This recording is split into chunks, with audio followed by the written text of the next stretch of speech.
चले सौदा कवनो घाटा में। अरे सखी कहाँ सखी दिने दिने कितना चिकनाइल बारू हो। अरे का कहिए सखी तोहके आगे लगे जला अपने से भाटा में भारत में बाटे यादव जी के माथा में।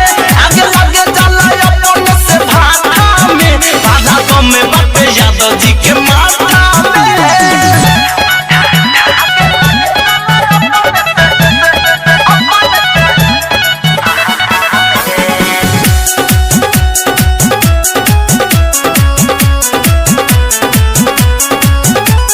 ससुरा में सुख बड़ा मिलता रोज रोज पलंग भी लहता।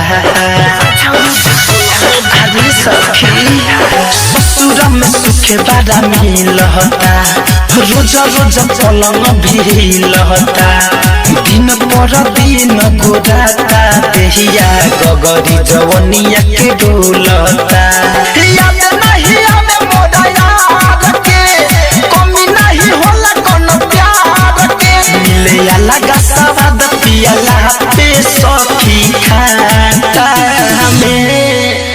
अरे पाउच वाला अरे ना हो सखी अरे रात भर अपने से मोथेल। आगे लगे जला अपने से भाटा में भारत में बाटे यादव जी के माथा में। आगे लगे जला अपने से भाटा में भारत में बाटे यादव जी के माथा में।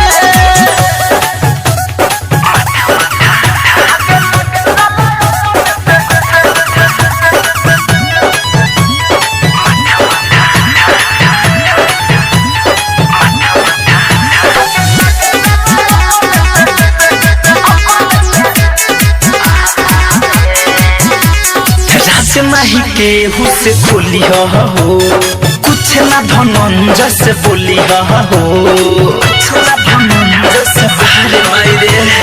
राज नहीं केहू से खोली हो कुछ ना धनंजय से बोली हो। राइटर दिनेश मादादा करादा कर देता हो ही चोलिया हो। चले जो काम छा छा के मन कर छोड़ दी भागल बाहर के।